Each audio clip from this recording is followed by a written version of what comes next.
Okay, welcome to Monk Radio Live, Saturday, August 2nd, 2014. I'm here with Robin, my co-conspirator today, and together we will be organizing and answering questions live. So the idea today will be to solicit as many live questions as possible, and probably make fewer short video recordings than usual.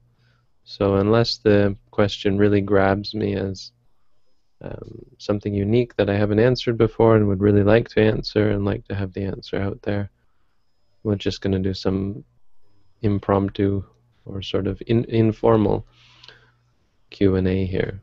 So hopefully people who have issues and problems, they can submit them. You can submit them via YouTube.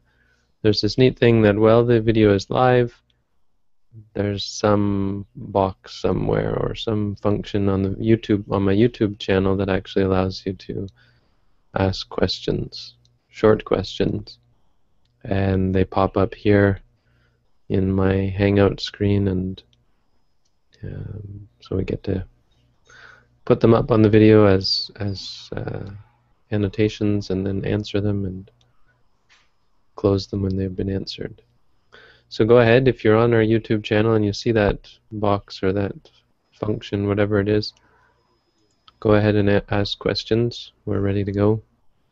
If we don't get any, then we'll go back to some of the canned ones on some of the pre-asked questions on the Google Moderator page.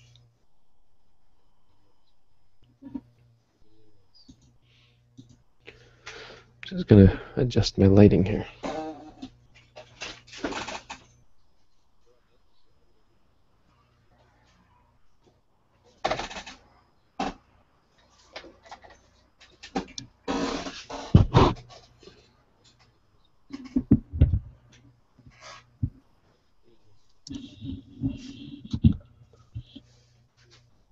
Okay, we have our first question.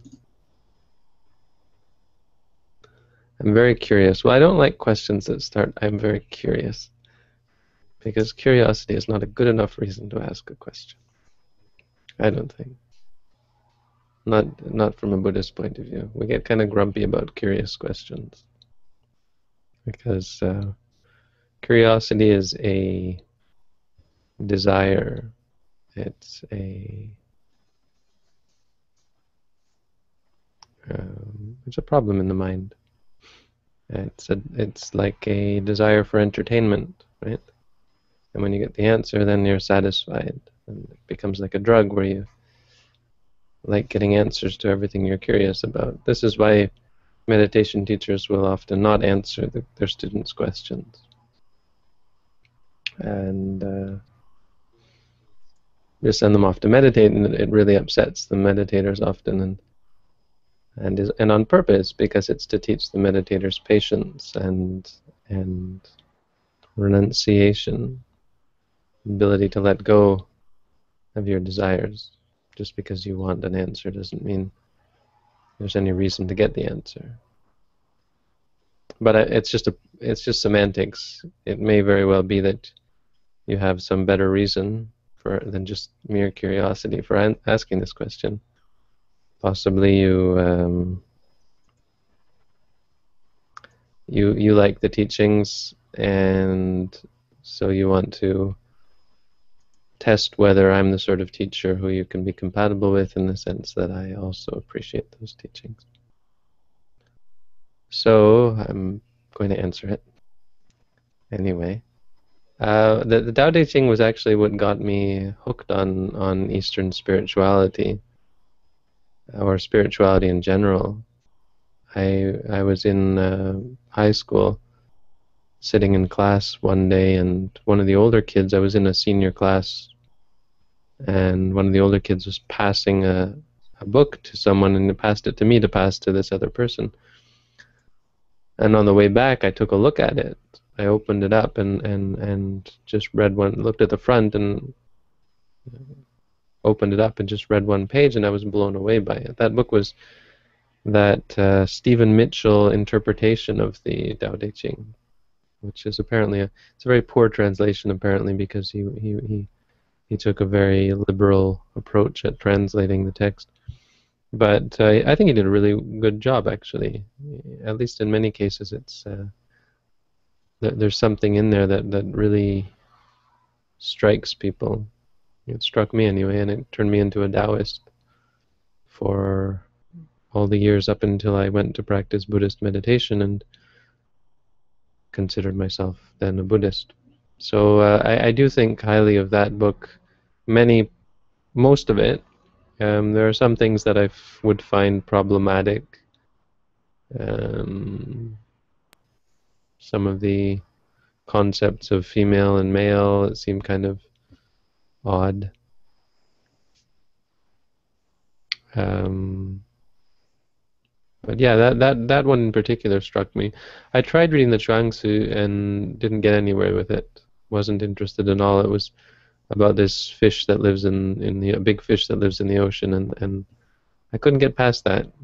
I picked it up a few times and was never able to actually finish reading it or get anywhere in reading it. But it's curious. I mean, I guess there's something in there. I just don't know what it is because I never got far enough.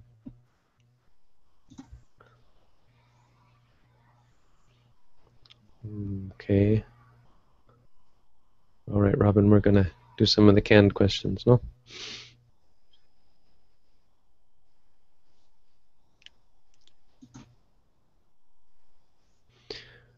Right effort in meditation. Well, any one of the, you can ask this question about any one of the 8 path factors, and the answer should always be the same. It should be that which is accompanied by the other 7. So right effort isn't something that should be cultivated in isolation. None of the 8 path factors should really be cultivated in isolation. The only one that we tend to single out is mindfulness, because it's the most active instigator or active element of the path. It's the one that tends to ignite all the other 7. And more than that, it's the only one that, there's the only one of the mental faculties that need not be balanced with anything, that the Buddha said is always useful. Like with the 7 bojjhangas, he said, Satinchako ahang bhikkhave sabatikang vadami, that mindfulness is always useful. There's no time, whereas the 7 bojjhangas, you have to balance them. Like effort is one of the 7 bojjhangas, and it should only be cultivated when you're drowsy or when you're feeling lazy. But mindfulness is always useful. So cultivating right effort, I think I talked something about right effort a week ago or a couple of weeks ago, and the point was that when you're meditating, as long as you're energetic in the meditation, the effort should be the effort taken to actually be mindful, to send the mind out to the object, rising, falling, seeing, hearing, pain, and so on. The effort to do that, that's right effort. And it's all 4 of the types of right effort. So the middle way, we would suggest to start with mindfulness, because it's the one that balances effort and all the other faculties. When you try too hard, you're well concentrated but feel tense. If you relax the effort, you usually daydream or space out. So the first one is actually not right effort, it's self, it's control. It's trying to force things to be good, to be the way you want them to be, and that's why it leads to tension and suffering, because it's non-self, you can't control it. Relaxing the effort is negligence or laziness or indulgence. and so as a result, the mind is able to follow after its, as you say, follow after its desires, daydreams, and so on. Mindfulness is the one that doesn't do this. So mindfulness is the way, really the way to find the middle way. I can't think of anything better to say than to point out mindfulness as that which balances the faculties.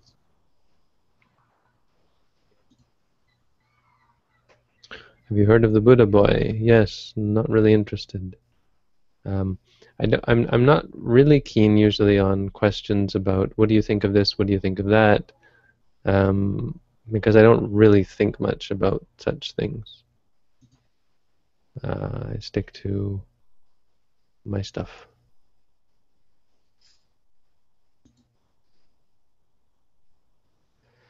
How should one deal with the inner commentary? Inner commentary, by that I'm not sure what you mean actually.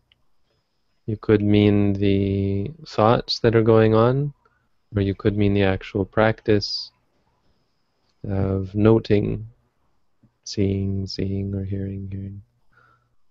If it's in regards to the thoughts, well, you try to be objective about them, so that they don't bother you, so that they don't become a cause for desire or aversion or delusion, so that you see them as they are, and you see the commentary as just moments of thoughts, individual moments of thought. If you're referring to the actual noting, well, that is the practice, so I don't have anything to say with that. You don't deal with it, you use it to cultivate vipassana, to cultivate insight. It to cultivate objectivity, which then allows you to see things clearly.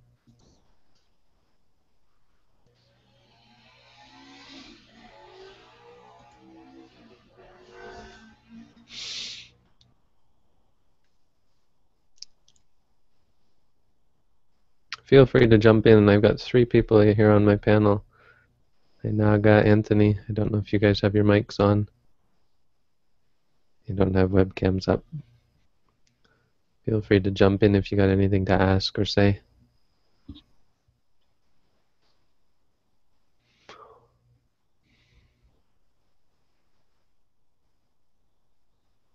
It's never good to have expectations or preconceived ideas about the practice. The only exception I would think is when you know there's some situation that is difficult for you to deal with, and you go into the practice reminding yourself, okay, when this comes up, I have to remember not to get caught up in it. It works quite well in worldly issues as well. Like, you know that when I get into this situation with this person or this activity, very difficult to be mindful. So I'm going to I'm going to remember to be mindful, to note this. If the person's yelling at me, I'm going to remember to note hearing, and so on. It's a way of sort of jump-starting your mindfulness. But I'm really not clear what you're trying to do here. The explicit goal should only be to note things as they are. It doesn't really matter which category they fall into.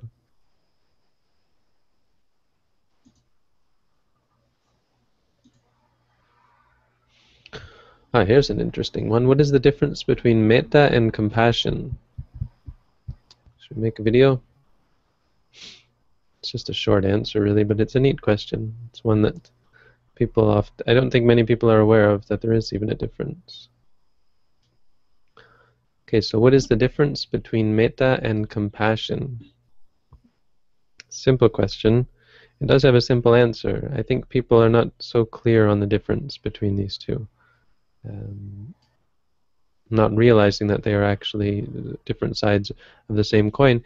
And there is quite a bit of there is some sense of overlap, but they are opposites. They're opposite sides of the same coin. So metta, which we translate as actually friendliness. Metta comes from the word mitta. Mitta, and then you strengthen the I and it becomes an E, and so you get metta. Mitta means friend, metta means friendliness. What it refers to is the intention, the mind state which is intent upon bringing happiness to other beings, or not exactly bringing happiness, intent upon a wish or a desire or an inclination, because it doesn't have anything to do with desire or attachment, not necessarily, but an inclination that beings should be happy. So you have a being who is in a neutral state. It is the wish, the volition, the this mindset that that person or people or that all beings should be happy. So it's a positive one. Compassion, karuna, which we translate as compassion, is the opposite. You have a neutral person and you wish for them not to fall into suffering. You know, may this person be free from suffering. Or, sorry, conversely, you have a person who is in suffering and the wish for them to be free from suffering. The intention, the mindset that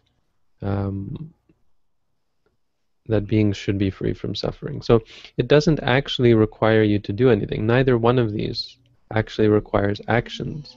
It's these mindsets that will inform your actions. So as a result of a desire for beings to be happy, or a mindset that is good for beings, that you wish for beings to be happy, may beings be happy, as a result, you will then act you'll act accordingly. So you'll do things to bring happiness and peace and freedom from, or happiness and peace to people. Now, compassion, when you have this mindset, it will inform your actions in such a way that you work to relieve suffering. So that when someone is in pain, you will immediately act to try to free them from that. When they're in mental anguish or despair, you'll incline towards freeing them from that. So the problem is that in the end, it all comes down to the same thing, that true happiness is freedom from suffering. They're one and the same. But the feeling in one's mind is different. So when one has love for beings, has friendliness, it's a wish, it's a positive wish. When one has compassion, it's a wish to take away. It's a wish to take away someone's suffering. But kind of two sides of the same coin. And so it's an interesting question. But I think it's a clear answer, that compassion is desire to take away suffering. Friendliness or metta is desire to bestow happiness. Bhante? Yes. There's a canned question that's very similar. If you just scroll down, I think he had maybe one little extra point that he was asking about. It's from Sanka. Okay, let's put this one up. Why do we often feel sad when we feel karuna? Right. Yeah, I've written about this before, probably even done a video about it. But this is another thing that people don't know about these states, is that compassion isn't sadness, or sadness isn't compassion. When you feel sad because someone's suffering, that's not compassion. Each of the four Brahmaviharas, or Appamanya,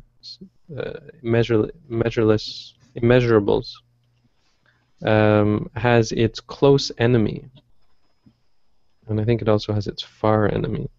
Yes, it has a far enemy and a close enemy. The close enemy is something that masquerades as the state. So loving kindness or friendliness has partiality as its near enemy, where you become partial to certain people, and this is where romantic involvement or even cliques come from, where these are my friends, these are my enemies. When you are partial towards a person, and it becomes attachment. Karuna, compassion, has as its near enemy sadness. So when you get upset by a person's suffering, even though it seems like you are moved by it, and you are moved by it, you're moved in a bad way. It's not profitable, it's not wholesome. all four of them have their close opposites. It's in the Visuddhimagga. I recommend reading the section on the four Brahmaviharas. It's one of the more enlightening sections of the concentration of the description of the samatha meditations. It's quite neat to learn about all four of those and their near and far enemies, their causes, how they fail, how they succeed, and so on.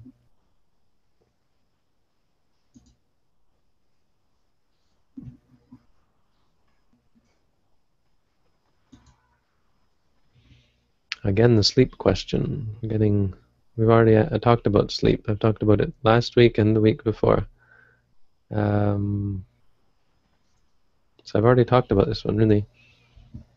But last week's videos didn't turn out. It was too bright back here, and I wasn't so happy about how it all went because it was a little bit disturbed. Naga's asking a question in chat. Naga, don't ask questions in chat. You have to go to the YouTube page and ask them there, or else come on live and speak them up. Okay, but we're talking about sleep. Again, I talked in the video that I did do. I talked about this. It depends on the quality of your sleep. It's not so much the amount; it's the quality, and it's the state of one's mind. If one's mind is calm, one needs far less sleep than if one's mind is in turmoil.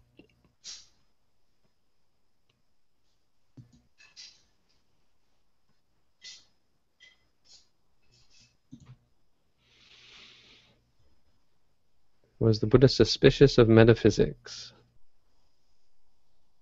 I mean, suspicious and concerned are probably not accurate descriptions of the Buddha's mind states at any given moment, but he certainly was disinclined. I'm going to have to refresh my memory as to what metaphysics is. Metaphysics is that dealing with what? Would that include magic, or is it just God, or is metaphysics like why are we here? Is that Anthony? Are you there? Can you tell me what Robin? Do you know what metaphysics is? I'm just looking it up on Wikipedia right now. Metaphysics is the traditional branch of philosophy concerned with explaining the fundamental nature of being and the world that accompanies it. Okay, so like why are we here? Is that metaphysics? Yes, why are we, what is ultimately there, and what is it like? What is ultimately there? That's not physics? Well, it does say metaphysics. Metaphysics explains physics, I think, right? It explains what is physics really talking about? What is physics dealing with? Something like that. Physics deals with what is there. Metaphysics tells you what is there, right? And it says another branch is cosmology. Right. So yeah, I mean, it's just not a word that we would use because physics isn't considered to be the basis of reality in Buddhism. Experiences. So meta experience is something that is severely limited in its benefit. Anything that is outside of experience is limited. But you can't talk about metaphysics because we're not physicists, right? But if you're just talking about cosmology, then what we would call that is meta experience, that which is outside of experience.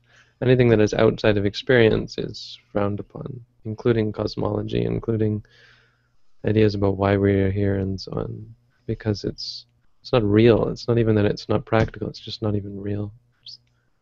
And because it's not real, it's not practical. It's not useful. It can be useful in a conventional sense. Like these many non-experiential things can be useful in terms of surviving. Like knowing that that's a car allows you to drive to work, and knowing that that's food allows you to survive, and so on. They're very useful, but they're just not useful.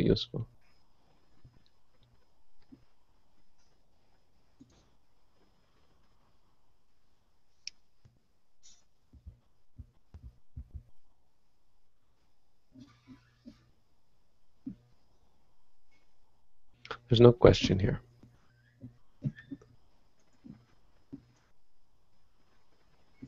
But all this reality is shocking. Well, that's good. That's a good sign. It's good to be shocked, because if it weren't shocking, it would not be it would not be new. It would be more of this, more of the same, more of the old. Oh wait, here's the rest of it.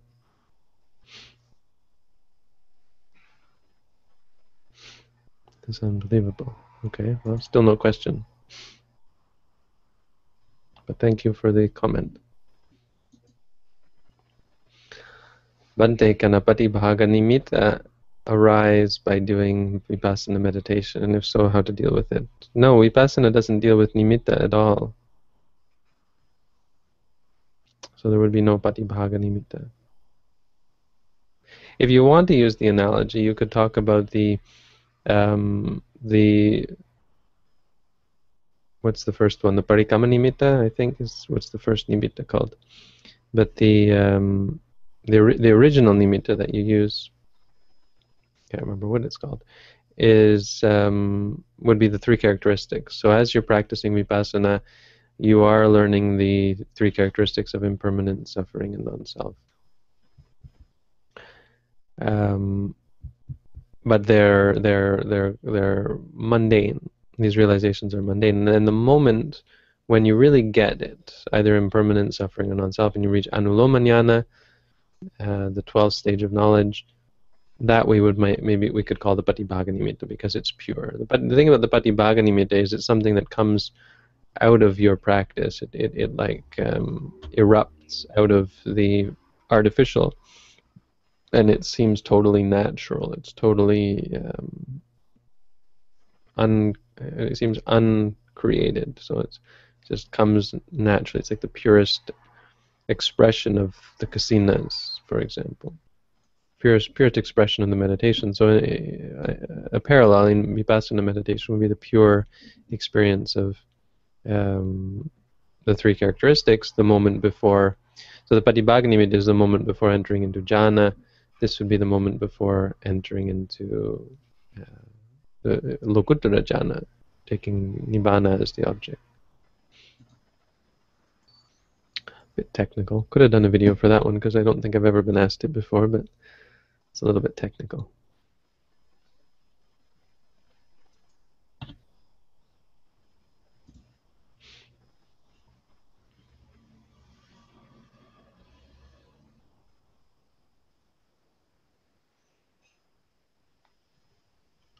What is your recommendation for dealing with an angry person lashing out at you? Do you ignore them and go straight to paying attention to the rising and falling? Yeah, no, never do that. The rising and fall, there's nothing special about the rising and falling of the abdomen. There's one thing special. It's quite easy and coarse and obvious. So it's child's play. And so it is.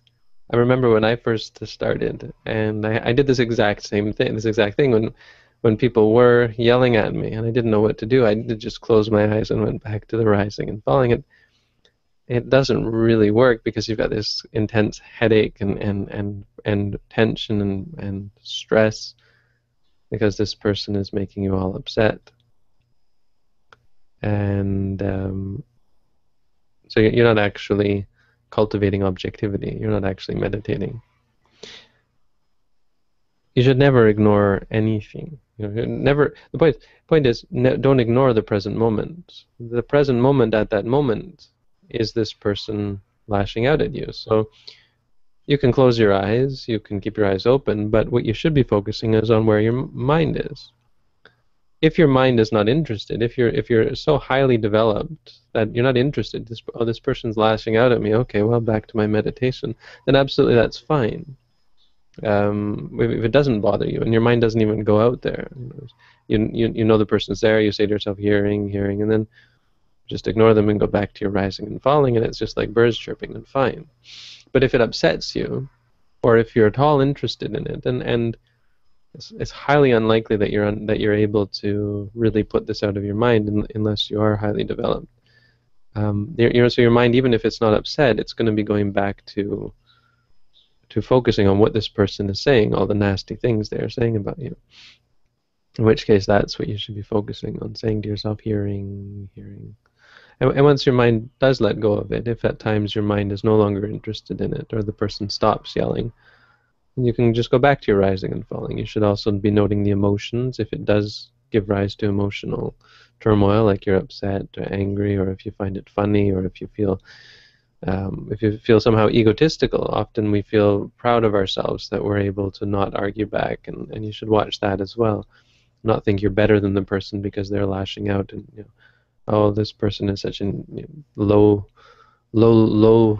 spirituality, such a low being. I don't know what the word is. They can't even control their temper, and that kind of thing. You should watch that as well. You should watch all of these things and be mindful of them. Replace the judgments with objectivity and mindfulness.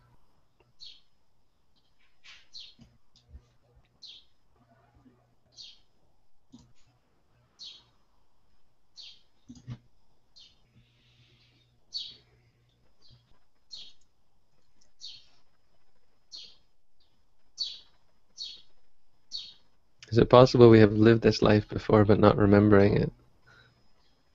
I guess technically this exact life, something exactly like this, is possible.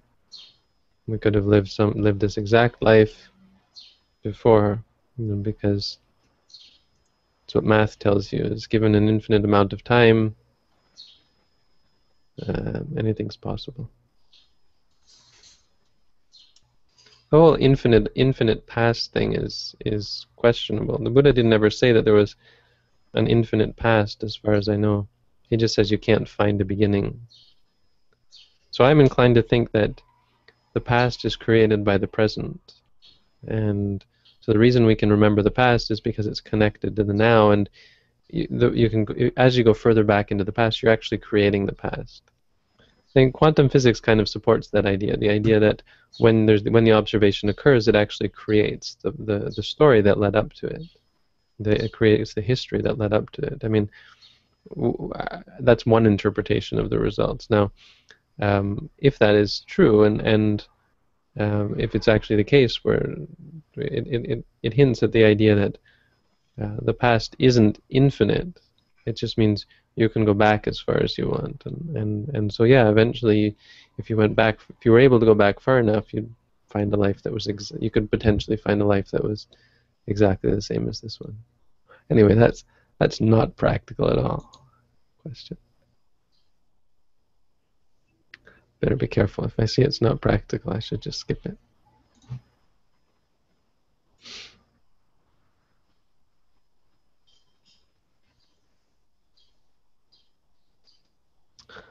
When I feel bored, I feel that life is gray, nothing matters. How do I deal with it? Yes, well, nothing matters is fine. The thought that nothing matters doesn't create that dull grayness. The dull grayness is actually your own judgment of it.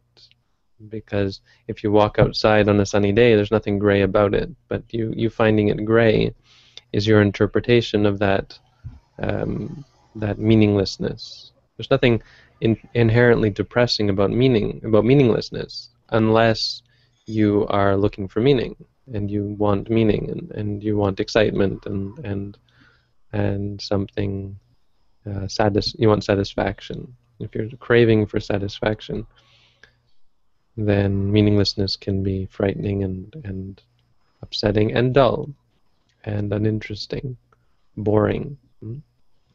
But it's not the case. There's nothing in the universe that is boring or dull or uninteresting or meaning or well, maybe some of those, but there's nothing that's boring. It's us that get bored, because boredom is a quality of the seeking mind. It's an aspect of the mind that is looking for pleasure. And when one doesn't get it, what we call boredom is actually the aversion, the anger, the upset that comes from not getting what you want. That's all. Once you don't want anything anymore, then you're perfectly fine with meaninglessness. You're perfectly fine with fine with not getting anything. So your boredom, put it succinctly, your boredom is anger. So that is a part of your meditation. That's a part of what you have to get rid of. So it's great that you give up television and then you deal with your boredom. That's a great exercise, because once the anger is gone, you'll feel much happier and much more at peace.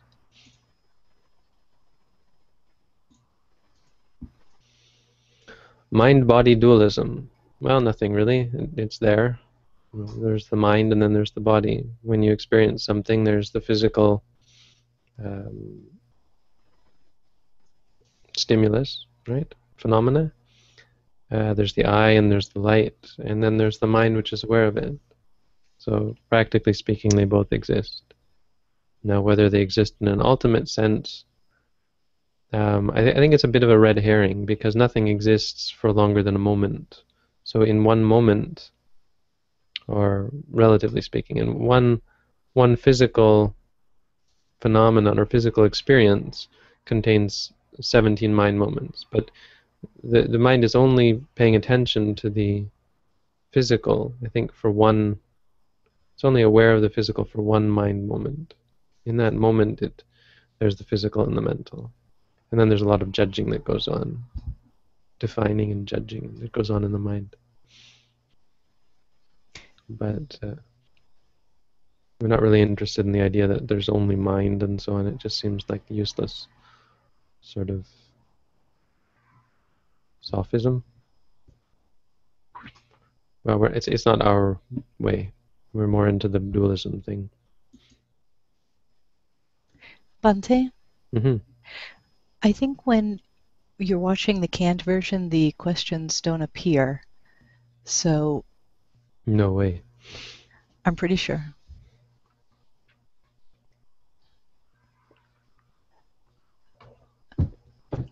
So then we have to actually read them off. I think so. That's no good.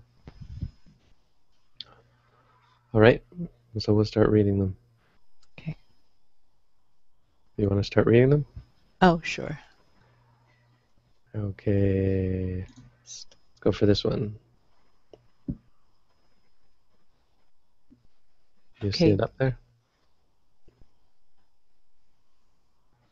I'm sorry, I'm not sure I'm seeing the same thing. Mm-hmm. We've got one that says currently answering. Do you have the Q&A panel on the Hangout? No, it's not on the Hangout. So I'm switching back and forth between the Hangout and YouTube. On the left, do you see a Q&A button that you can press? On the left of the Hangout?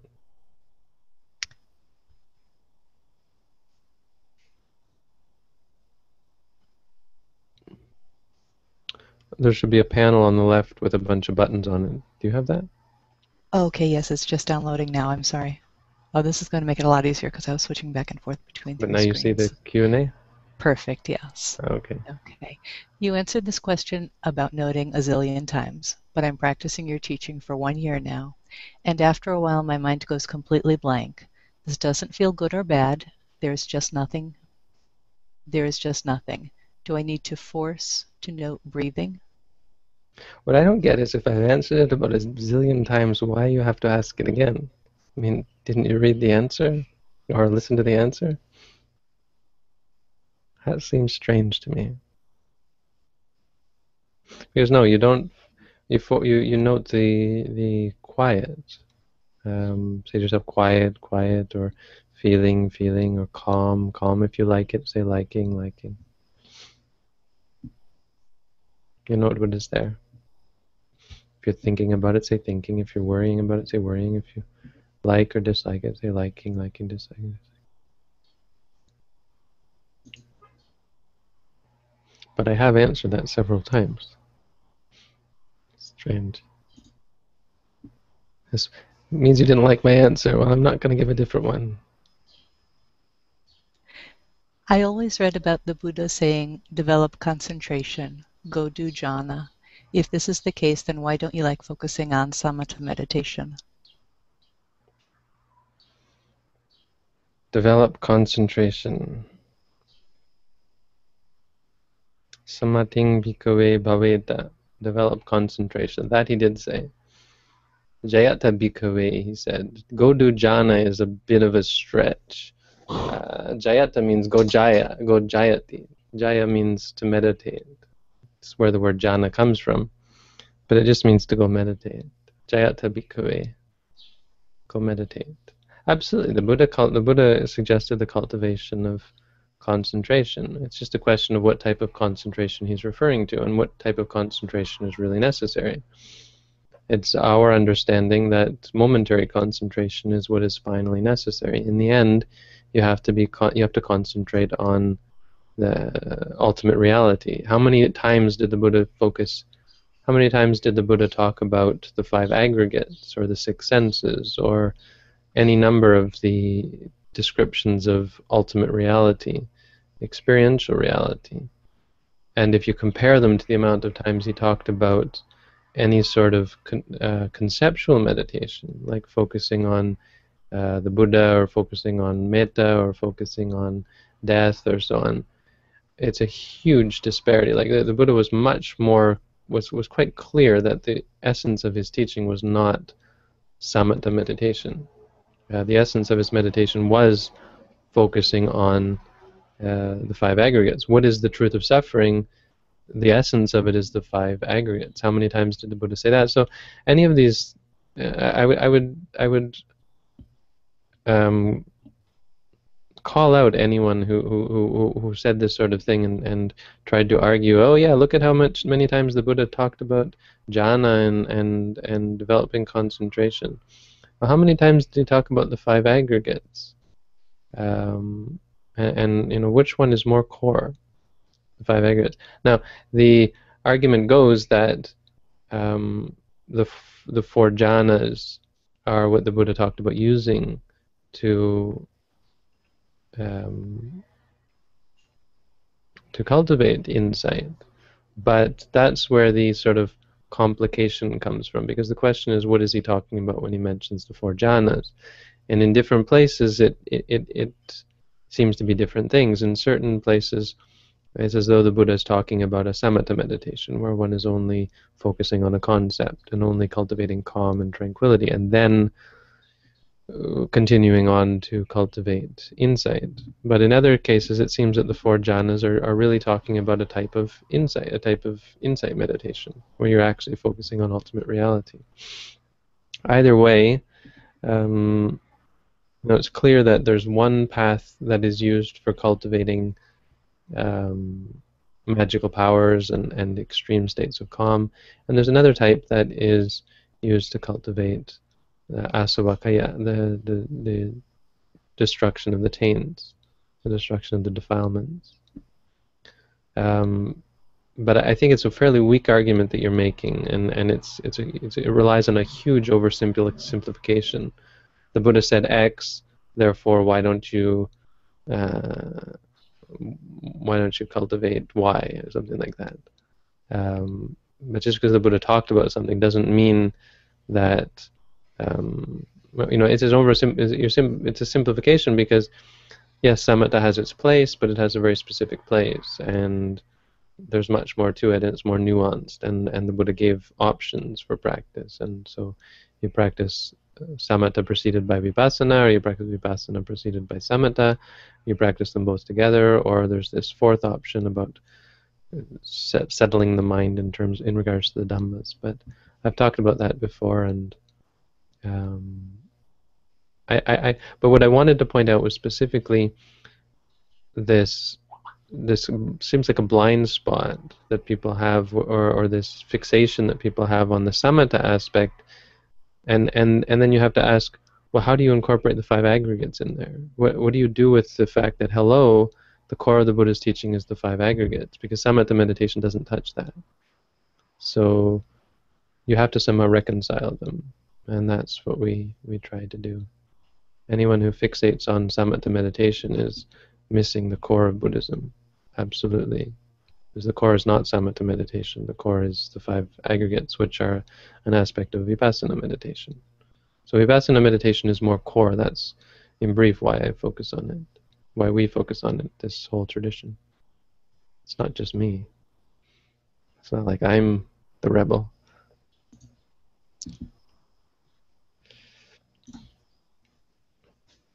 Okay. First, thank you for all your videos. From contact feeling, from feeling craving. Does every contact always follow with a feeling? Is it okay to focus more on the liking or disliking than the feeling? Or is the liking, disliking actually the feeling? I guess we should do some videos, no? Do you want to read that one again? Sure. Okay. Oh, wait. Problem is, if you read it, it's not going to go on the video.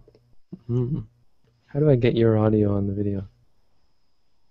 Well, maybe I do. Yeah, I just turned my speakers up. Okay, go ahead.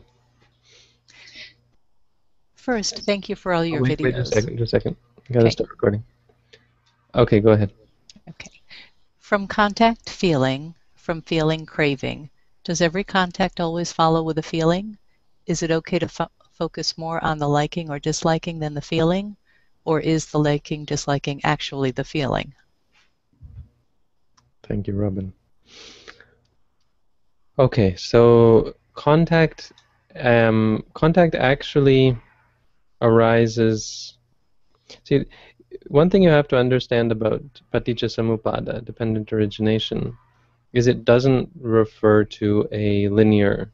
It isn't linear, like it's not a temporal sequence where first X, then first A, then B, then C, then D. It's not chronological, and that's the limitation of dependent origination. This is why the Buddha said about dependent origination. He scolded Ananda, who said, "Oh, it seems quite easily understandable." And the Buddha said, "What are you, crazy?" He said, "I didn't say that."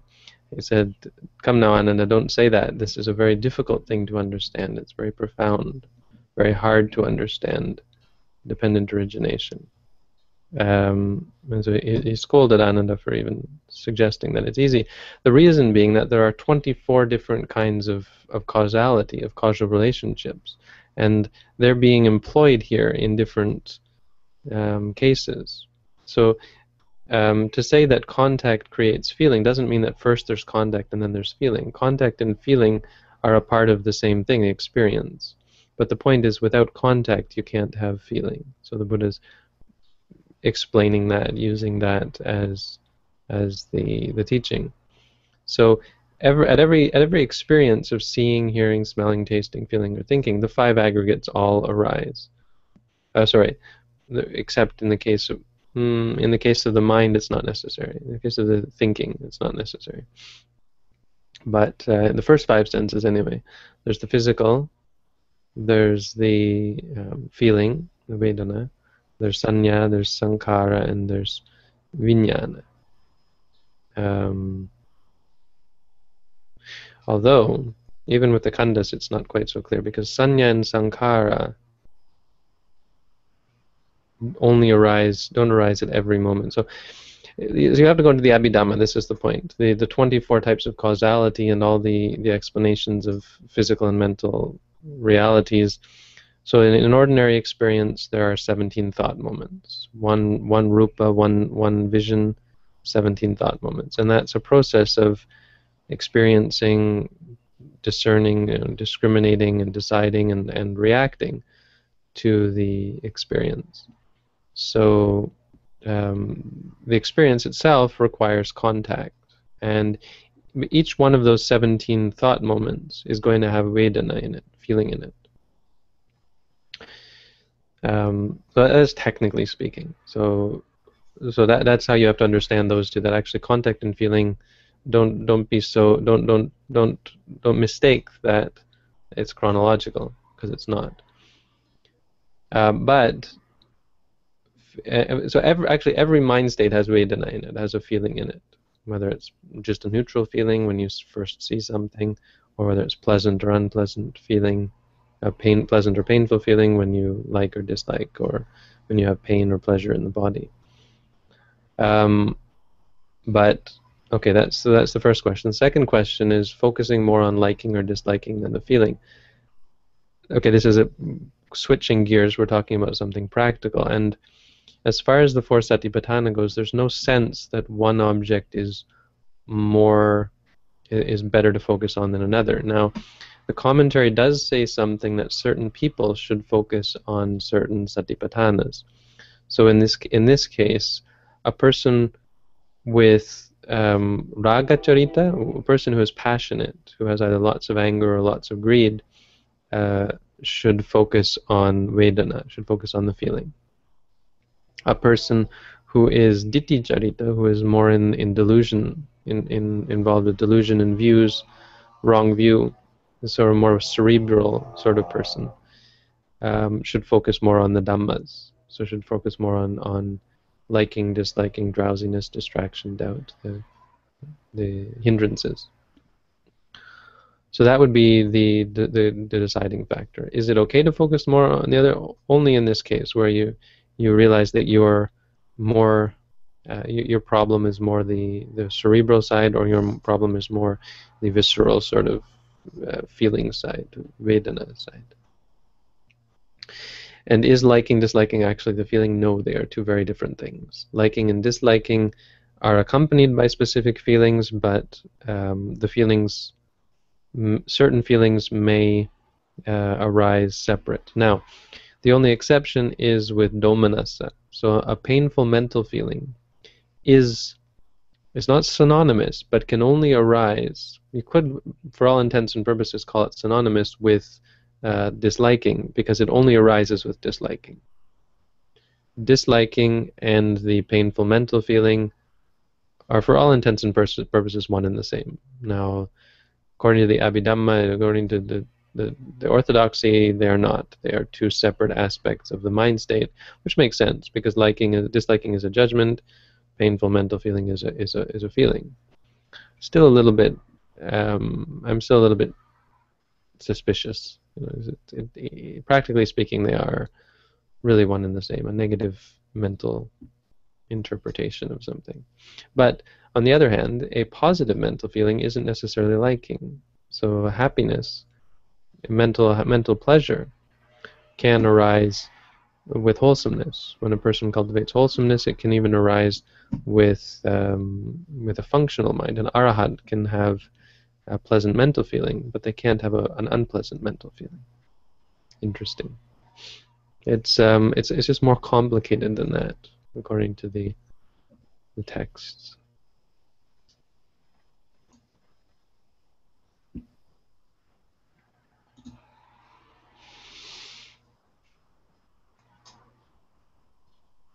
What do you think? Is this one video worthy? All I have to do is mindfully note everything. I might as well go ahead and read it. Bhante, so in short, all I have to do is mindfully know everything that arises in my mind, and even if I don't know anything else about the Dhamma, I'd be able to achieve Nibbana. So maybe I should not bother with anything else but mindfulness? It's a good one for a video, isn't it? Make you read it again? Sure. Okay. You're so patient. Thank you. Go ahead. Bhante, so in short, all I have to do is mindfully know everything that arises in my mind, and even if I don't know anything else about the Dhamma, I'd be able to achieve Nibbana. So maybe I should not bother with anything else but mindfulness? Sounds good, no? It could theoretically work. The Buddha said, Ekayanoyang bhikkhave maggo, mindfulness is the one-way path, or even the only path, depending how you interpret that. But a simple answer is, it only really works if you've got a very strong will to do that, and I would say therefore a very strong wholesomeness already in your mind. I would say if you're already enlightened, let's say, or you have a teacher who can guide you through all the mistakes that you're going to make, all the times when you're actually not doing that.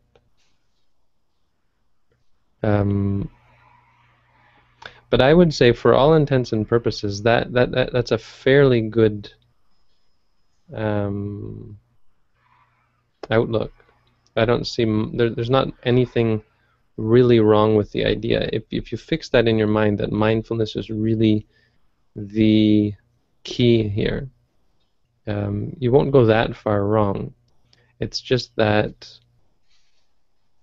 while you're not at a state of good mindfulness, you're going to make lots of mistakes, right? So because you're not yet there, you're still potentially going to kill and steal and lie and cheat and even more likely, engage in things that are going to lead you down the wrong path. You're going to misinterpret mindfulness. You're going to not realize that you're not actually being mindful, think that you're being mindful, and you're actually forcing, you're actually being partial and training the mind in a certain way and cultivating sankharas in the mind, artificial constructs, artificial habits. You're doing all sorts of unwholesome things because you're not really mindful. You don't really know how to be mindful. You can only truly be mindful once you've cultivated, once you understand, once you've come to, once you've practiced, become practiced and proficient, become proficient in it. So until you get there, the question is, how are you going to get there on your own? If you don't have a teacher, really the only way to do it is to read a lot and to make sure that you're not falling into any of the many pitfalls that are discussed in the Tipitaka. But if you have a teacher, on the other hand, you just do your mindfulness and they will remind you. They'll tell you, okay, you have to keep these rules, so you keep those rules. And they'll tell you, no, you have to stop this, you have to stop that. Are you being mindful of this? That's not really being mindful, and so on and so on. And then they'll be able to catch you and bring you back to being mindful. But absolutely, mindfulness is the key. Mindfulness is kind of like the thread through a necklace. So if the necklace is, the brief one is just morality, concentration, and wisdom, mindfulness is the thread that goes through them all. It starts in the morality. So true morality comes through mindfulness. Once you have morality, then it cultivates concentration. Your mind starts to get focused. But that comes through even more mindfulness. And through being mindful in a concentrated state leads to wisdom. But mindfulness is what you use from beginning to end. Really the most important one. All the rest is just guidance to keep you on track when you fall off, when you stop really being mindful. Or when you're not yet really mindful.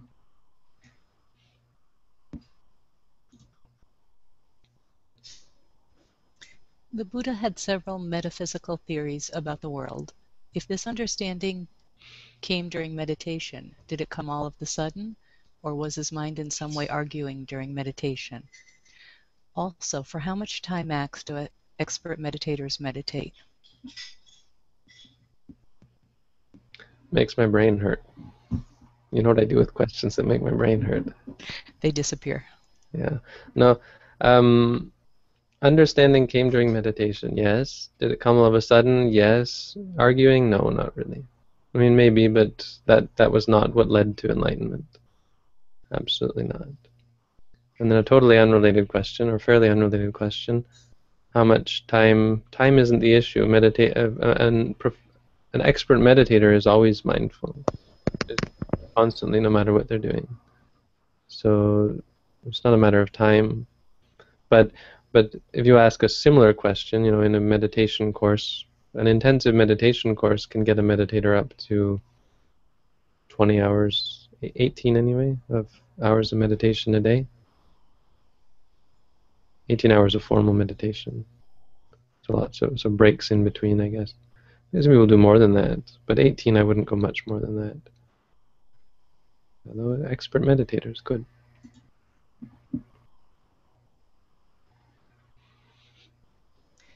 When I practice, There was this one monk in Burma, a teacher in Burma, who claimed to be able to do walking meditation non-stop for 12 hours, sitting meditation non-stop for 12 hours, and lying meditation, lying perfectly still and mindful, for 24 hours. That's hardcore. Okay. when I practice meditation, I feel nauseous and my body warms up. Is that normal?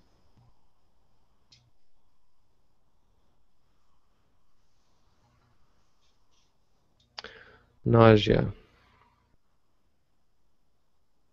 Yeah, I'm just trying to decide whether to make a video about this. I don't think so. It is the kind of thing that comes to different people. All right, let's discuss this. Can you repeat, please? Sure. When I practice meditation, I feel nauseous and my body warms up. Is that normal? Okay.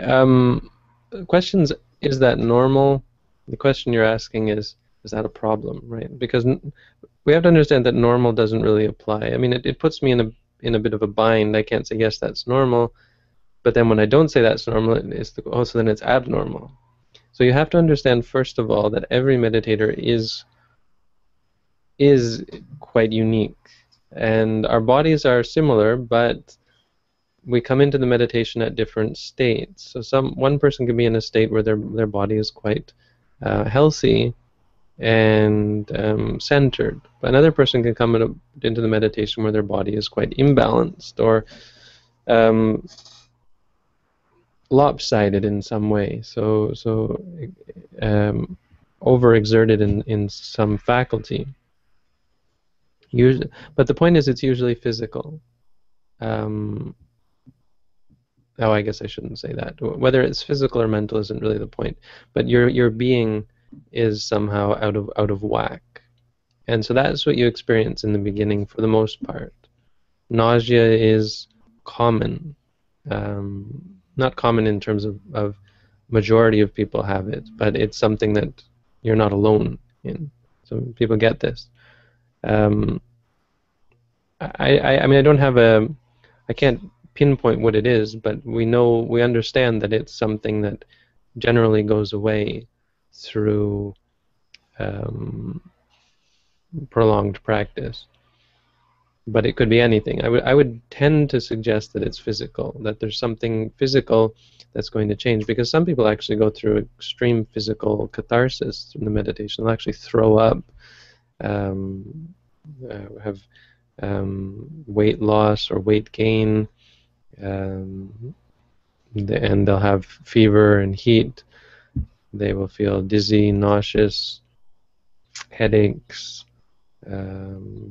cramps, all sorts of chills, and all sorts of strange states will come, especially to a beginner meditator. Now, the other thing is that these can come and go for advanced meditators as well. So you have to just realize that it is it's just a product of where you are now. But the meditation itself can bring these things out because of how it, first of all, creates concentrated states, but second of all, how it creates release. If meditation is done properly, it's going to often allow your body to release as well, because the change in the bodily state, most notably lack of tension. So whereas the body before was quite tense, the body will become quite relaxed naturally. It's not something you cultivate, but it just naturally comes, and that affects all of the systems in the body. That should affect the digestive system, the respiratory system, the immune system. All of these systems will be affected, and so in the beginning that can have some fairly intense but positive effects. So some of the symptoms will be things like nausea and heat. So hang in there, but even more so, you consider it to be impermanent, something that could come back. Certainly not something to be afraid of, and not a byproduct of the meditation. Like, it's not solely caused by meditation. Like, oh, I should stop meditating because it's making me nauseous. No, it would have something to do with your state. The other thing we could say is, in an extreme case, which we most likely attribute to karma, a person might have prolonged states of nausea, or discomfort, uncomfortable heat, or uncomfortable states of any sort. So it's not always the case that it's something that's just going to go away over time. Eventually it will, but even if it lasts for a long time, it's important to understand normal or not, common or not, harmless or not, the only real answer is to be mindful and to be objective about them. Cultivating objectivity about them is more crucial than even other states. Is all the more crucial because they are sort of special states or extreme states. So in the end, the question is it's not the most important thing to worry about whether they're common or not or so on. It's just how do we deal with them? What do we do when they come up? And that's really what we try to focus on. And the answer, of course, is be objective about them, cultivate mindfulness, clear awareness. It is what it is. Work through any kind of judgments or reactions you have to them until you're just able to experience them.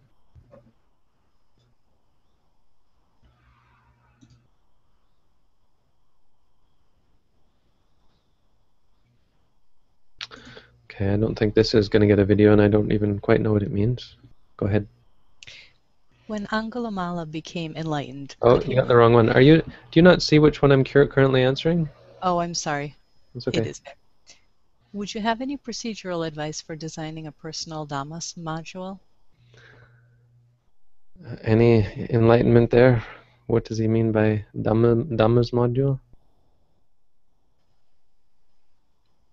Module, like a computer thing? Is that a IT reference? We got some chat messages. Maybe someone in chat can... Oh, hey, Anthony's here. How would you design your own course? Like training course?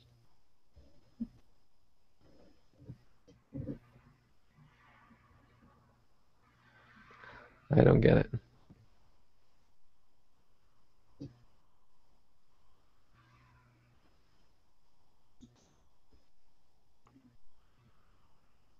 Sorry, I gotta be more specific. I'm canning it. Okay, next.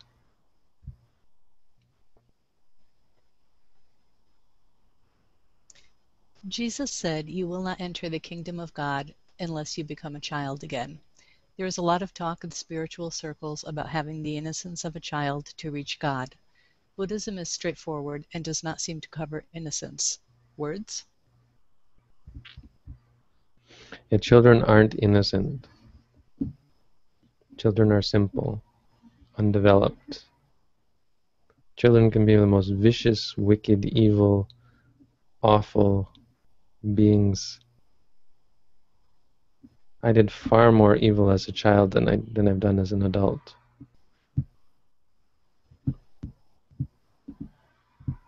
I'm trying to think if my first 10 years were more evil than my second 10. And certainly I can't unequivocally say that they were more innocent. I don't know if anyone can. I wonder if some people can. Maybe I was just an awful kid.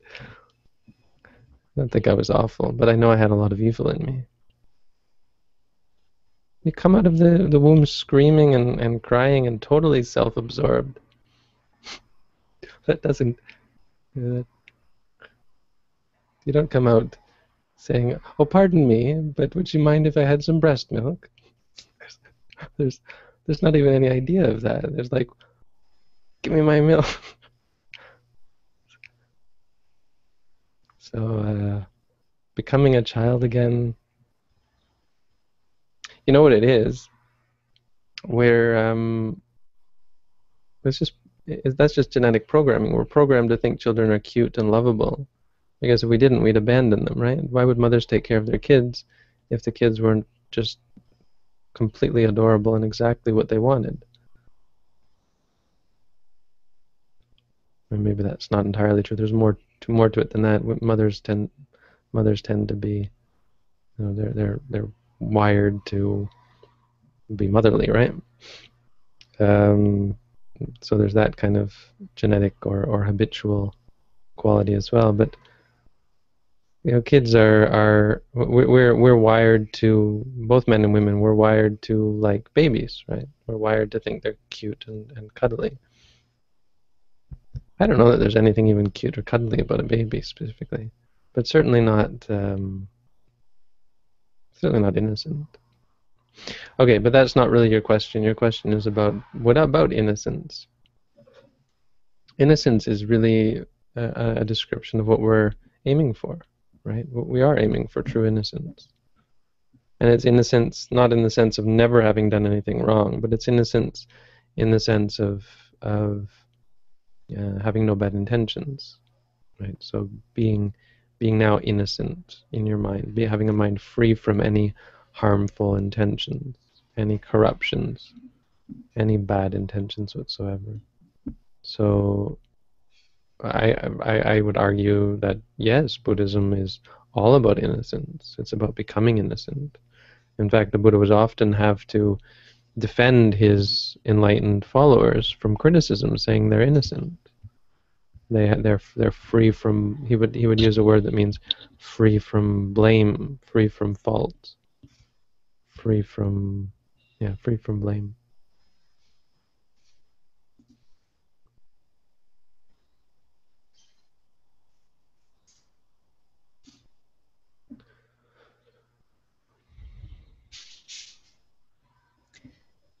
When Angulimala became enlightened, could he have felt remorse, or are arhats over remorse? Yes, arahants don't feel remorse. Remorse is an actual. It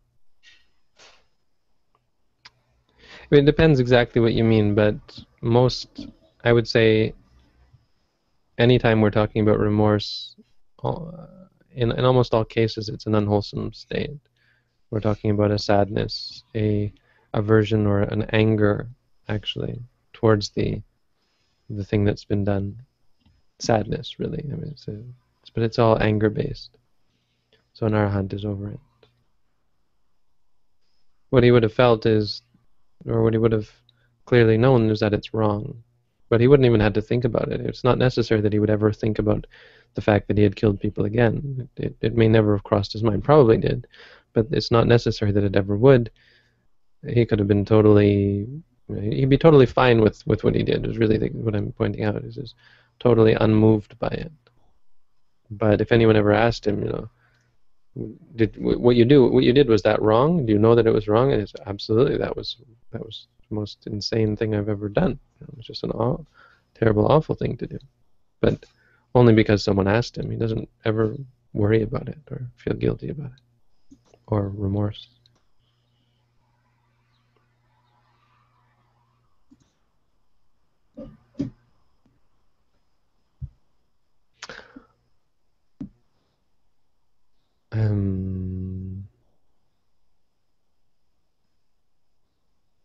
Okay, go ahead.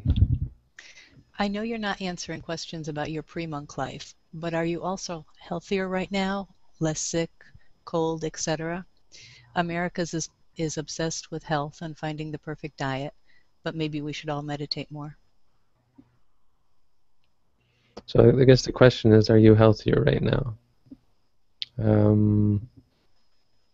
I suppose so. I guess I can't say. I don't really know. I mean, I've been a monk for 14 years. It was quite a different period of life before I was a monk. But I don't know. I mean, in some ways, physical health is something we incline more towards before we meditate, right? So I'm not so concerned about my physical health now, and as a result, I might put myself in positions where to get sick more often, especially traveling around the world, which actually, that's the case. Is I'm more sick now, definitely, because I do more traveling, right? Flying around the world is not a good way to stay free from getting colds or getting viruses, flus, and so on. I get them every time I go to Thailand. Or seems like I go to Thailand, I get sick. When I come back from Thailand, I get sick. It's just picking up a bug, but that's has much to do with the traveling. But traveling also takes something out of you. The fact that your eating schedule is disrupted, the fact that you're on jet lag, and so on. So your immune system is compromised. But there are, I think, studies to suggest that meditation does help your immune system and so on. So certainly there's some aspects of meditation that brings more physical health. But as you say, we're just obsessed with health, and really, who cares? We're all going to die. It's something you should concern yourself about, I think, just functionally, but not something you should obsess over.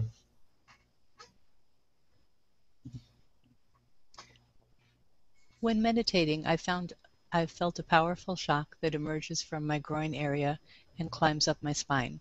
I was wondering if you know anything about this experience. Online research has not helped me. Have you read my booklet? Well, it's just an experience. From our point of view, it's something that you should be mindful of, observe, see it as impermanent suffering and non-self. In other words, don't see it as having any importance whatsoever. Just see it as an experience that has arisen and has now ceased. And having ceased, it's never coming back. So if something similar happens again, you should try to just see it as that. Let it go. Don't let it be a cause for mental fermentation, because that leads only to entanglement and suffering, stress. What are the nama factors? Well, that's easy. Vedana, feeling, sanya, recognition, sankhara, judgments or discriminations, and vijnana, which is consciousness. Those are the four nama factors.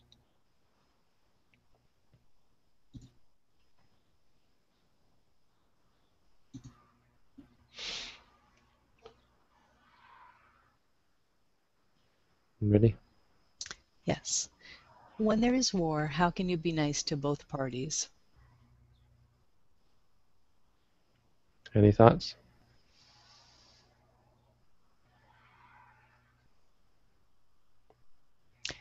Sending metta to both and everyone else? I don't really understand the problem. Why can't you be nice to both parties?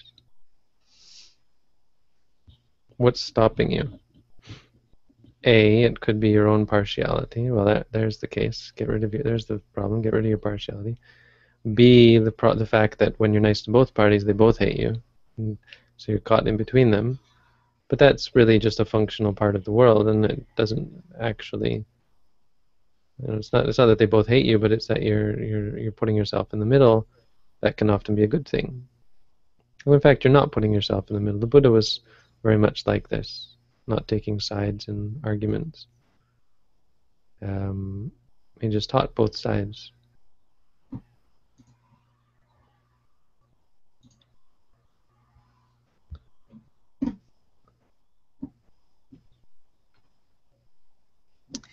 Any plans to develop advanced meditation booklets? Yes, I've already started on my second book, and I'm going to really, really try hard next week to put some effort into finishing the first chapter and getting a more accelerated schedule and finishing up the book. So I don't know when it'll be finished, but it's started. I have an outline. I just have to fill in the actual words. So yes, I mean, I can't imagine it taking longer than like a year from now.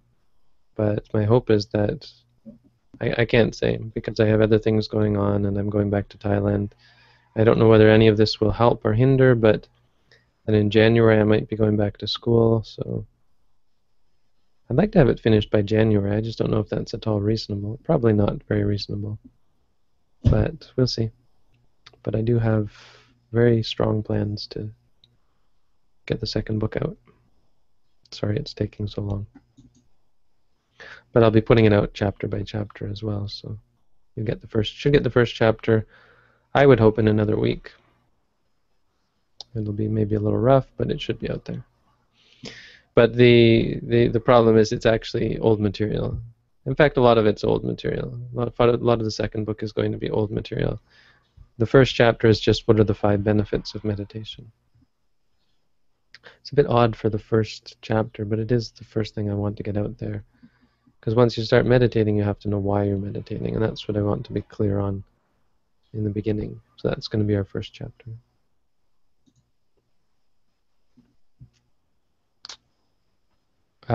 No, I can't talk about the Hara chakra points because it's not what I teach. Sorry. Sorry.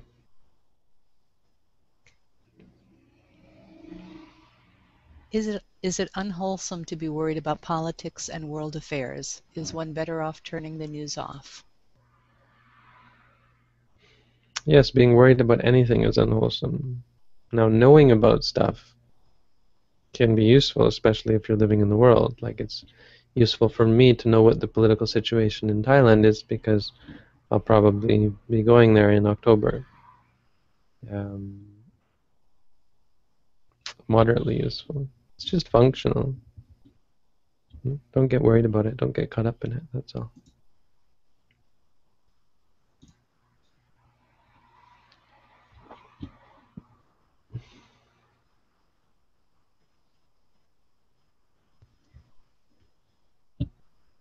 Sorry, meant how are the nama factors used in meditation? Sit still and come back to the breath? I don't get it. I get what that second part has anything to do with the first part. Oh, is that like they're not used? You just come back to the breath? I'm not sure. The nama factors are part of experience. Every experience has the nama factors. You don't use them. Although mindfulness is one of the nama is a part of one of the nama factors, so you use mindfulness. But the nama factors in general are something that you observe and you see as impermanent, suffering, and non-self. You give up your attachment to them and all of experience. You let go of all experience, become no longer partial towards this experience or that experience.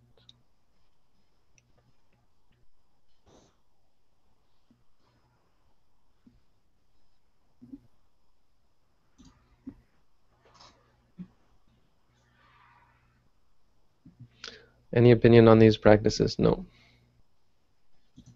Sorry. That's one of my rules, is I don't answer questions about other people's practices. I could, but I don't like to. Sorry.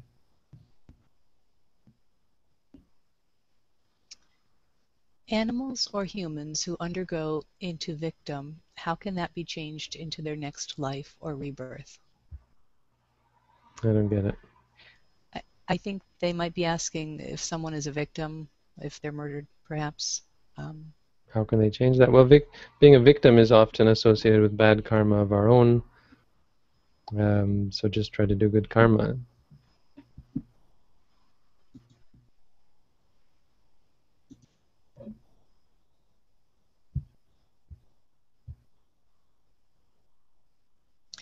The 3 characteristics as we train ourselves in meditation, do they reveal themselves or do we look for them? They reveal themselves. It's a kind of a funny answer, and it's I think it points it out. The answer is when you see a tiger, you see the stripes as well. You don't have to go looking for the stripes on the tiger. So what you're looking at is impermanent suffering and non-self. Every aspect of experience is impermanent suffering and non-self. So why would you go looking for them? You're already seeing things that are that, right? Don't get caught up on these concepts that there's some hidden tiger that's going to pop up out of the jungle. No, you're seeing the tiger already. You just don't see clear enough to see their stripes, to see the tiger's stripes. Your vision is not clear enough to tell whether it's a tiger or not. And so all you have to do is learn to see the tiger more clearly. And when you see the tiger clearly, the stripes will be self-evident. You don't have to go looking for the stripes.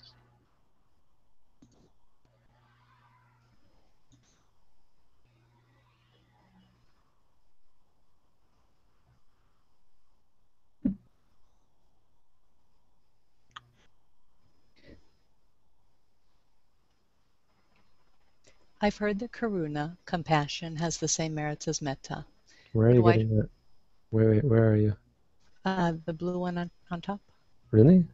My Yep. blue one says something else. Okay. Let me just refresh. That's strange. The blue one where? The blue one in moderator? No. In the Hangout. I've got apart Oh, from upholding traditions. I'm sorry. I apologize. I was on the wrong screen. Okay. Apart from upholding traditions in an institutional, doctrinal sense, are we reinterpreting these teachings for our contemporary culture? I don't get who you're referring to, me or you or us in a broad sense. Don't get it. Again, too obscure for me. Sorry.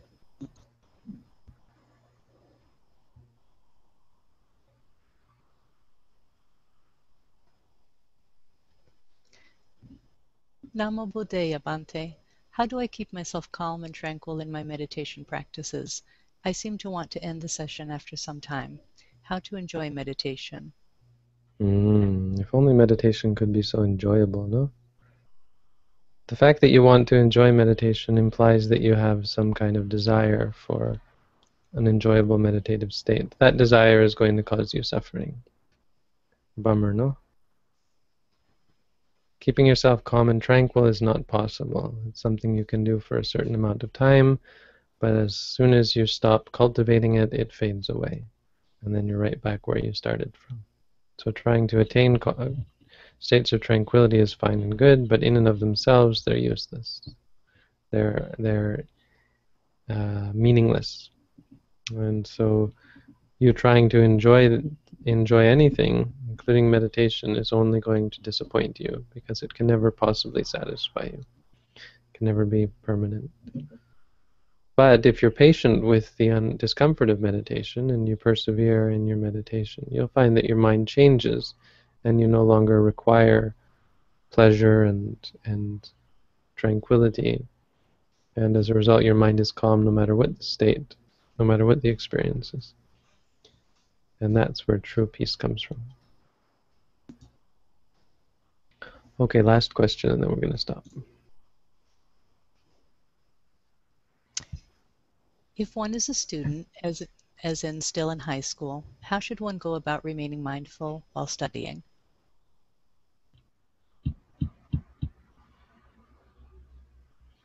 Well, when I was studying, I would take breaks in between to do meditation. So I would only do a half an hour of study maximum, and then I'd go off and do some walking or sitting meditation. But other than that, just do a little bit, at least a little bit. Do some studying and then do some meditating. Take frequent breaks.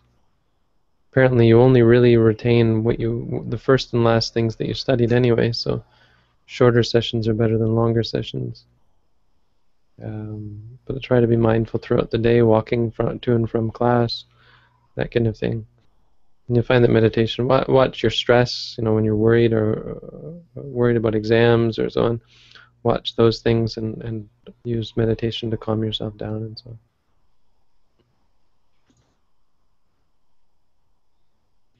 on. Okay, one more, and then we're finished. No more questions after this. Will there come a time when I need advanced meditation? I used your booklet method every day, and it helps me a lot, overcoming depression, bad habits, etc. Oh, well, thank you. That's good to hear. I'm glad to hear such things. But yeah, there is more to it than that. Theoretically speaking, there's more, but practically, you've got it all, and if you can keep it up, it will take you to enlightenment. It's just, it's hard to get the intensity necessary. So we have techniques that we use in an intensive meditation course to bring the meditator to a more heightened state of awareness, state of clarity. So the next step would be to try and find time and a place to do a meditation course. Of course, we have rooms here, so if anyone wanted to come, you're welcome to come and do a meditation course with us. And if you found the teachings in the booklet useful, then certainly you'd benefit much from doing an intensive course, because we'd take you through more advanced techniques. It's just techniques, the same basic premise, but the technical side gets more involved, which allows you to strengthen your clarity of mind. That's really all we have. There's a little bit more for advanced meditators, but that's most important. Okay, so that's all we have. Thank you for your words. Not another question, but thank you for your words. And we had another thank you there that I deleted, but thank you all for joining. It's been 1.5 hours, which I think is a good amount of time. So we've recorded a couple of videos, a few videos, not so many this week. I think that's good. We don't need to just keep sending out more and more and more videos. I've almost hit 1,000, you know?